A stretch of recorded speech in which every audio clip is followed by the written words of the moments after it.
I wouldn't admit this to most people, but since I'm not sharing my name here, I feel safe saying it. The truth is that being a park ranger in a national park can be completely overwhelming. For example, sometimes you need to keep secrets that will eat you up inside. I'm a park ranger here in Yosemite National Park. I've been working here for about 8 months now, and I'm still getting used to the job and learning new things. You see, we have a lot of so-called secrets that we keep from the general public. For example, did you know that we have a file that we keep that's basically filled with things that park rangers have experienced that can't be explained? I've been told to keep these secrets to myself and to never share them with anyone, but sometimes it's hard not to say anything at all, which is why I'm writing to you now. To start with, there was this one time when I had a really close call with what I think was a Wendigo. It all started on my first week of working alone. I had passed all the training and was not entrusted to be able to do the job solo. That day, I had been assigned to patrol the north side of the park. I started by patrolling the woods, and I was planning to check out a report of an injured deer. It turned out that it was just a dead deer, but as I was walking closer to the carcass, I noticed something moving in the tree line, something that seemed to be tracking or following me. I say this because as I moved, it moved, and when I stopped, it stopped. At first, I was nervous that it was a bear or some other large animal. As I got closer, though, I realized that this thing had the outline of a man, but not quite. Strangely, it had dark hair all over its body, and it had these long arms with claw-like hands. Also, its eyes were bright red, and its mouth was dripping saliva and snarling at me. Definitely not a man. Also, on its head, I could see what looked to be horns, but one side was longer and more intact than the other, which made me wonder what kind of fight it had been in. Then, as I was staring at it, the creature started growling at me more ferociously and began running towards me. Thinking quickly, but not doing as I was trained at all, I pulled out my defense mechanism and fired it in the air several times. Unfortunately for me, though, this thing seemed to be almost bulletproof. All that seemed to do is anger the creature even more, and it kept approaching. Once I realized that I was no match for it, I jumped back into my vehicle and drove away as fast as I could, but the creature was faster still. It kept on chasing after me, and it seemed to be enjoying my fear and staying just close enough behind my vehicle to really rattle me. I knew there was no way I could beat this thing. Luckily for me, though, I rounded a corner in the road, and I came up on other rangers patrolling the area. I started honking my horn and screaming out the window. Thank God they heard my screams for help, and they turned around and started driving towards me. The creature then stopped chasing me, and now turned to face the rangers as they approached it. It faced them, and took a stance that very clearly said, "Do not get any closer." All I could now see was this thing staring at the rangers with its bright red eyes, snarling at them and growling like a rabid animal. The rangers slowed down their vehicle, but as soon as they realized what was happening, they didn't stop but rather yelled at me to follow them. I did as they said and followed them back to the ranger station. Once we got there, they told me that what I saw was a Wendigo, and that it's not something you can kill. I told them I had no idea what that was, and they explained to me that this creature lives in the woods around here and feeds on deer and other animals, but will sometimes prey on humans too. They also told me that if it thinks you're food, then it will try to kill you. For obvious reasons, they don't tell new hires about it until they have to. So, as you can imagine, I'm still living in fear of being attacked by this thing again whenever I'm out into the field. And even though I've been trained better than this when things get really crazy out there, I pray.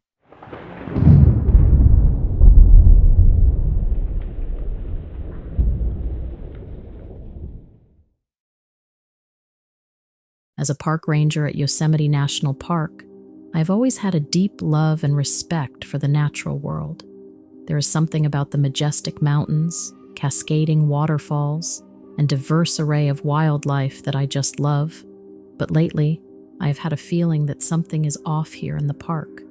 It's hard to explain, but it's like a nagging feeling in the back of my mind that something is not right. I have tried to brush it off, but the feeling persists. I was on my usual rounds one day, checking on the various hiking trails and making sure everything was in order. As I was walking through the dense forest, I heard a strange noise. It sounded like a cross between a growl and a snarl, and it seemed to be coming from just ahead of me on the trail. I cautiously approached, my hand hovering over my radio as I prepared to call for backup. As I peered through the trees, I saw something that I could not explain. It was a creature that was unlike any I had ever seen before. It was covered in thick, shaggy fur and had a lupine head with glowing red eyes. Its body was muscular and powerful, and it stood on two legs like a human. But there was something off about it, something almost otherworldly. I froze, unsure of what to do. I had heard of strange sightings in the park before, but I had always assumed they were just hoaxes or the result of people seeing things in the shadows. But this was different. This creature was real, and it was right in front of me. I slowly backed away, trying to keep my movements slow and steady so as not to startle the creature. But as I turned to run, it let out a deafening roar and lunged at me. I sprinted back down the trail, my heart pounding in my chest. I knew I had to get to safety and alert the other rangers. I radioed for backup and headed back to the visitor's center as quickly as I could. When I arrived, I was panting and out of breath, but I managed to get out a garbled explanation of what I had seen. The other rangers looked at me with skepticism, but I could see the fear in their eyes. They knew that if what I was saying was true, it could be a major problem for the park. We decided to send out a team to investigate and see if we could find any trace of the creature. I volunteered to go, despite my own fear. I had to know what this thing was and how it had come to be in the park. We searched the area where I had seen the creature, but we found no sign of it. It was as if it had vanished into thin air. We searched for hours, but it was like trying to find a needle in a haystack. As the sun began to set, we called off the search and headed back to the visitor's center. I was exhausted and disheartened, but I knew we couldn't give up. We had to find out what this thing was and how it was affecting the park. Over the next few days, we searched every inch of the park, but we still couldn't find any trace of the creature. It was like it had never even existed. But I knew what I had seen.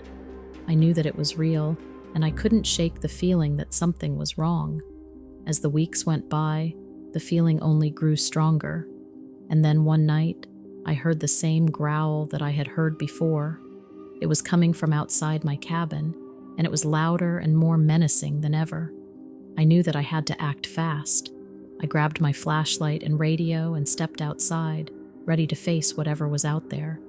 And that's when I saw it again. The creature was back, and it was even more terrifying than before.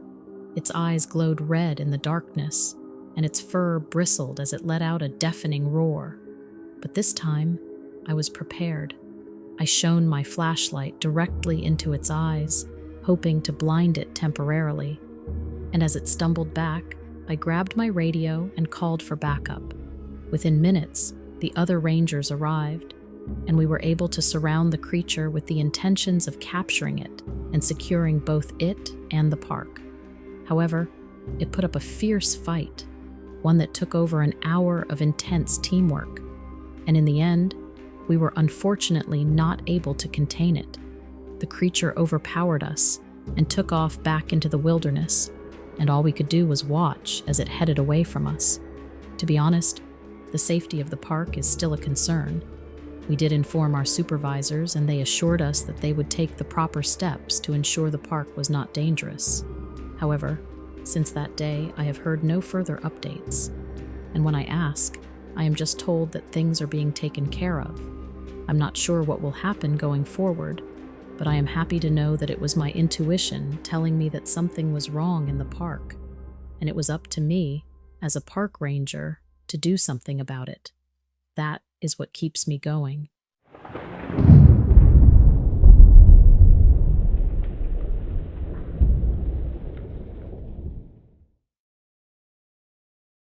As a park ranger in Yosemite, I've had quite a few experiences that made me question everything I know.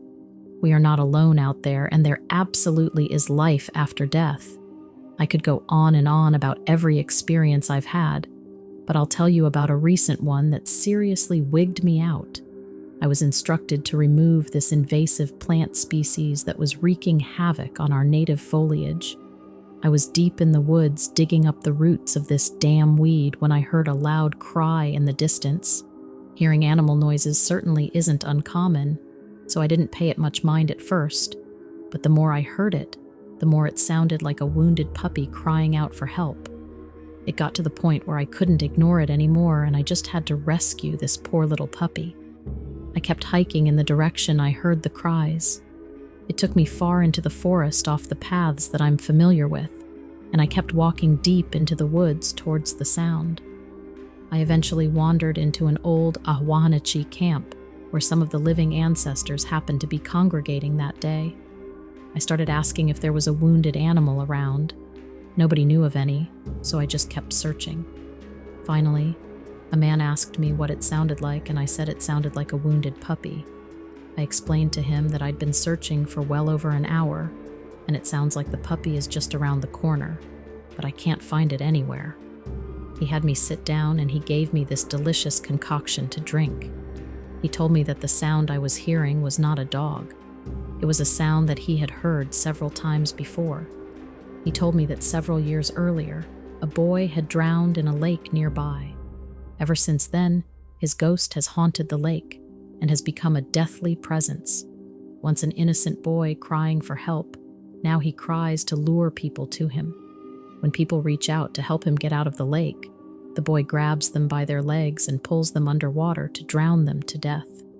Being skeptical, I explained to the man that it wasn't a boy's cries I heard. It was a wounded puppy crying for help. The man was persistent, and he insisted that I should never trust the boy. He said that everyone who has ever gone to the lake to help the boy has died, and if he was calling to me, that meant that I was next. I didn't believe it for a second and was getting frustrated by this point. I just went hours out of my way to help an animal, and it wasn't about to be in vain. Suddenly, I heard the cry again. "See? That's the sound I've been hearing," I shouted. The man just shook his head. "I've heard that cry many times in my lifetime. I've lost many people to that cry. All I can do is warn you. It's up to you to do what's best for you." The man walked away, and I was left with a choice. Do I listen to some fairy tale and let a helpless animal die, or do I go rescue it so I can get back to dealing with the weeds? I followed the cry for another 15 minutes or so, and sure enough, I ended up at a lake. It was gorgeous, located right in between two mountains. There are some incredible sights at Yosemite National Park, but this is the most beautiful thing I've ever seen in my life. There were trees surrounding the lake and endless mountain views as far as the eye could see in every direction. Finally, I heard the cry crystal clear, but this time it sounded different. There was a strange element to the cry. It was almost like whatever was crying was trying to hold back laughter. I looked around and there wasn't any creature that I could see. The sound kept getting louder and louder, and I panicked. I thought about everything the man had said, and the sound I heard wasn't a cry for help, but clearly something toying with me, something evil. I turned around and ran as fast as I could. I was terrified. I could still hear the laughter in the distance as I sprinted back towards the Ahwahanachi camp. I finally made it, and I told the man I spoke to earlier everything that had happened. He told me, "If you hear the cry again, ignore it and do whatever you can to get it out of your mind. The boy preys on your compassion and fear, and if you let him, he will drive you to drown in the lake just to escape the torment in your mind." I told a fellow park ranger about this, and he told me of a legend called the Grouse Lake Ghost. People hear his cries and then end up drowning in the lake. This freaked me out that it was a known phenomenon, and I thought about how close I got to the lake. I must say, the lake is absolutely gorgeous, and it is something everyone should see before they die. But for God's sake, if you hear crying or laughing, Get the hell out of there. Has anyone else experienced this? Has anyone else heard the Grouse Lake ghost? Has anyone experienced something like this? Please reach out and let me know. Thanks for reading my story, and thank you for your wonderful videos and the amazing things I've been able to learn watching them. The world is full of things we might never understand.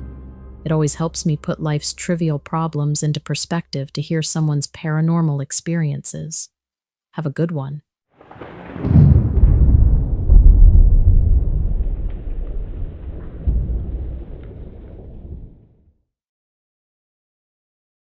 Hey, I gotta tell you about this wild thing that happened to me in Yosemite National Park. You won't believe it, but here goes. So earlier this year, I uprooted my life and moved to California. Coming from Philly, Yosemite was a whole different world. The vastness of the park and those long drives through the wilderness felt like I was on another planet. My aunt, who lives near the park, was struggling to manage on her own after my uncle passed. I didn't have much holding me back in Philly, so I decided to help her out. Plus, I could work remotely, so it worked out. Life with my aunt was peaceful. The small community around Yosemite is incredibly welcoming, nothing like the busy city life I was used to. But man, it got boring really quick. I mean, you can only watch so much Netflix. So in a bid to shake things up, I did the most obvious thing. I created a Tinder profile, matched with a few people, but they were all pretty far out. Then Emily came along. She lived about 90 minutes away, which is nothing in those parts. We hit it off right away. Our first date in Fresno was amazing, and we were eager to meet again. I planned to drive back the next Friday, not knowing it would turn into the scariest night of my life. The roads around Yosemite at night are a different kind of dark, like can't see anything kind of dark. I was still getting used to it, but it was unnerving. So, the plan was to pick Emily up at 10 p.m. after her shift. I was about 45 minutes into the drive, hardly any cars in sight, just me and the road. Messing with the radio, I wasn't paying much attention to the road. That's probably what saved this guy's life. Out of nowhere, there's this dude in the middle of the road, waving his arms like crazy. I hit the brakes, but still hit him. He got thrown back, and my car screeched to a halt. My old Jeep didn't have airbags, but the seatbelt did its job. Shaking, I realized I'd hit someone. I got out and saw him lying there. Young guy, no shirt, torn jeans, missing a shoe. He was out cold but breathing. No cell service, of course. Typical when you're in the middle of a national park. He looked rough, like he'd been out here a while. As I'm trying to figure out what to do, I hear this weird growling sound from the darkness. It wasn't any animal sound I knew. Thinking it might be a wild animal, I dragged the guy to my Jeep, planning to drive him to a hospital. When I got to the passenger side, the door was locked. Typical. After unlocking it and going to find something to cover him with, I saw the guy sitting up, hyperventilating, staring into the headlights. Then I see it. This creature, right in the road. It was huge on all fours, but its back legs were longer, and it had these spiky quills and was drooling this black stuff. It was unlike anything I'd ever seen. We were all frozen, and then the guy just screams and bolts off into the woods. The creature mimics his scream. It was eerie. I jumped in the Jeep and just listened to the guy's screams fading away. I couldn't see either him or the creature anymore. My heart was racing. I got back into the Jeep, and just as I did, I heard that scream again. Now it sounded right behind me. I slammed the door shut and floored it. I didn't stop driving until I made it to Emily, where it was obvious that I was totally shaken up. I mean, I had left that guy out there, alone with whatever that thing was. But then again, he took off. So what could I do? We went straight to the police, and I told them everything, but the look on the officer's face told me he either didn't believe me or he was scared out of his wits. I'm still not sure which. Either way, I feel awful about it. I might have left that guy to die. In the morning, I just drove back to my aunt's, passing the spot where it all happened. I actually got out and looked around in the daylight, but nothing caught my eye. If it had, I would have definitely told the police. I needed to get this off my chest and also warn other people. There's something out there in the area around Yosemite, something dangerous and unexplainable.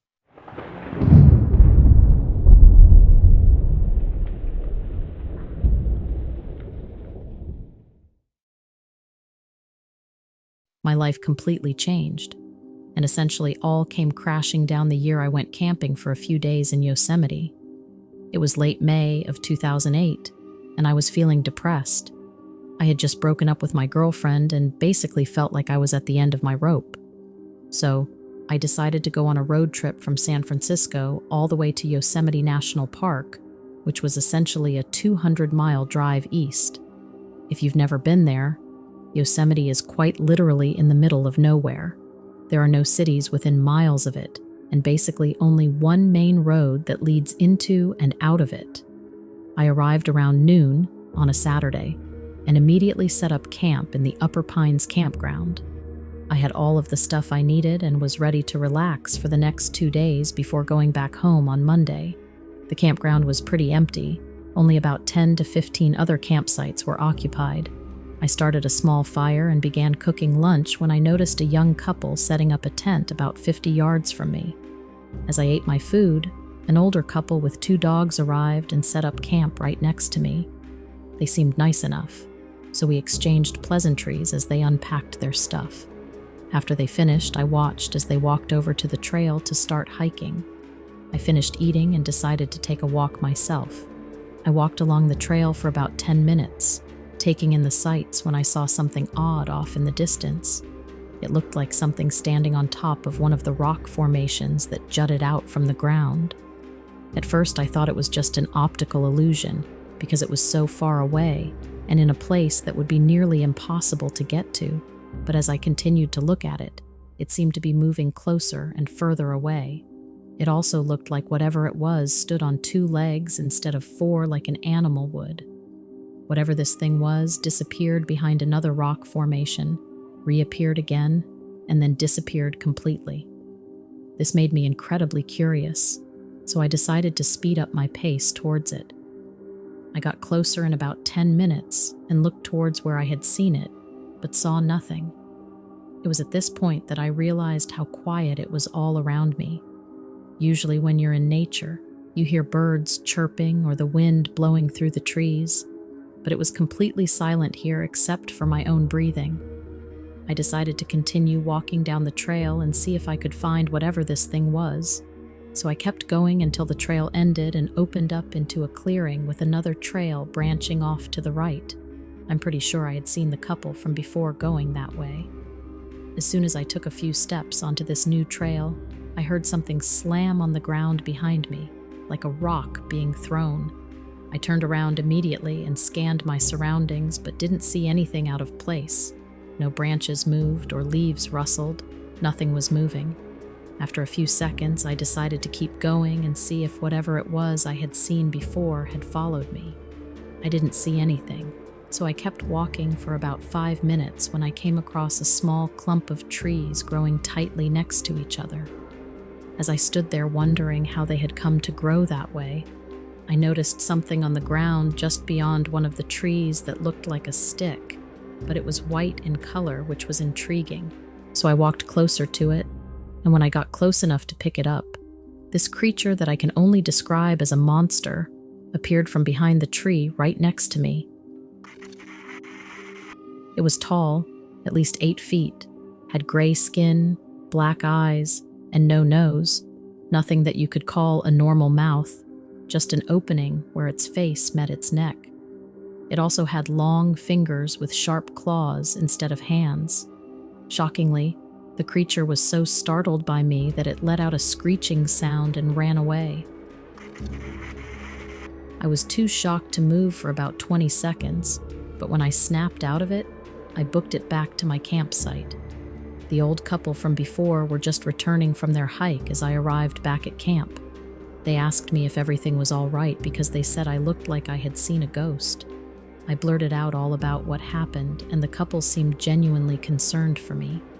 I'm not sure if they were concerned at that point because they believed me or because they thought I was having some sort of an episode. The husband offered to sit with me the rest of the night if I wanted him to, but after a while I felt much better, and we all relaxed and continued about our respective business, just sitting and relaxing at our sites. And then, at around 9:30 p.m., we both heard the loud noise of something slamming into one of the trees behind us. It made a noise that even shook the ground, which scared the crap out of everyone there. The one dog belonging to the couple started barking in the direction of the noise and wouldn't stop. So the husband got up to see what was going on, and there, behind the trees, was the same thing I had seen earlier, and it started throwing rocks at him and his dog. We could even hear them hitting from where we were. He ran back to his campsite, and I watched as this thing chased him back, but it continued running towards the trail that we had all been on earlier. I then watched it follow the trail until it reached a bend where it disappeared into the forest. We never saw or heard from it again after that. The husband and wife packed up their things instantly, though, said goodbye, and drove off in their car. I stayed the rest of the night by myself and didn't sleep a wink. I still don't know why or how I even did that. The next morning, I packed up my stuff and left as quickly as possible. Needless to say, I haven't been back to Yosemite since then because it completely ruined the experience for me. And no, this thing wasn't a Sasquatch or Bigfoot, whatever people want to call them. It was something else entirely that looked like an alien with gray skin and black eyes. Whatever this thing was, it wasn't normal at all. I've been camping and hiking all over the country and have never experienced anything like this. Whatever it was, it wanted us out of that campground and did everything in its power to scare us away.